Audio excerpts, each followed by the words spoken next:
on visas, but, you know, hold pro-Hamas sympathies? The president is open to deporting individuals who have broken our nation's immigration laws. So if they are here illegally, then certainly he is open to deporting them. And that's what this administration is hard at work at doing. We receive data from DHS and from ICE every single day.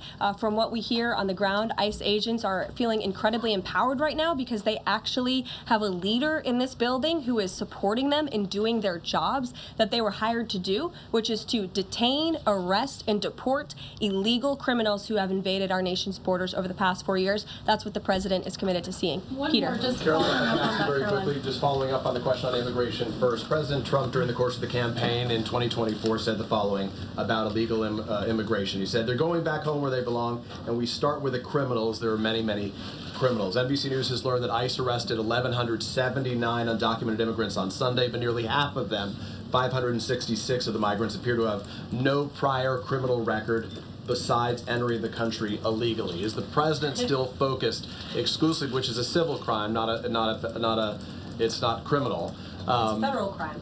So I'm asking, though, he said he was going to focus on those violent offenders first. So is violent offenders no longer the predicate for these people to be deported? The president has said countless times on the campaign trail, I've been with him at the rallies, I know you've been there covering them too, Peter, that he is focused on launching the largest mass deportation operation in American history of illegal criminals. And if you are an individual, a foreign national, who illegally enters the United States of America, you are, by definition, a criminal. And so therefore, you are subject to deportation. I apologize for interrupting. So to be clear, it's not violent criminals do not receive precedence in terms of the deportations taking place. The president has also said two things can be true at the same time. We want to deport illegal criminals, illegal immigrants from this country, but the president has said that, of course, the illegal criminal drug dealers, the rapists, the murderers, the individuals who have committed heinous acts on the interior of our country and who have terrorized law-abiding American citizens, absolutely, those should be the priority of ICE, but that doesn't mean that the other illegal criminals who entered our nation's borders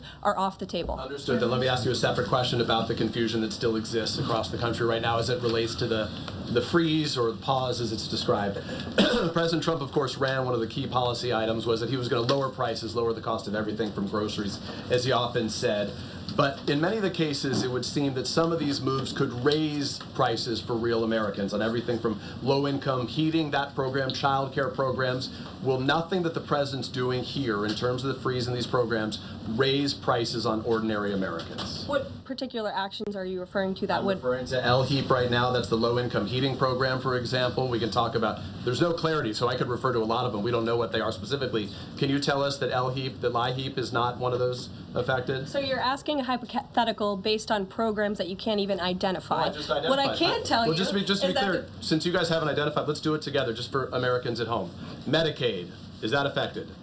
I gave you a list of examples: Social Security, Medicare, welfare benefits, food stamps that will not be impacted by this federal pause. I can get you the full list after this briefing from the Office of Management and Budget. But I do want to address the cost cutting because that's certainly very important and cutting the cost of living in this country.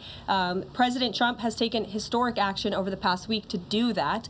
He actually signed a memorandum to deliver emergency price relief for American families, which took a number of actions. I can walk you through those. He also repealed many onerous Biden administration regulations. We know over the past 4 years, American households has been essentially taxed $55,000 in regulations from the previous administration. President Trump, with the swipe of his pen, rescinded those, which will ultimately put more money back in the pockets of the American people.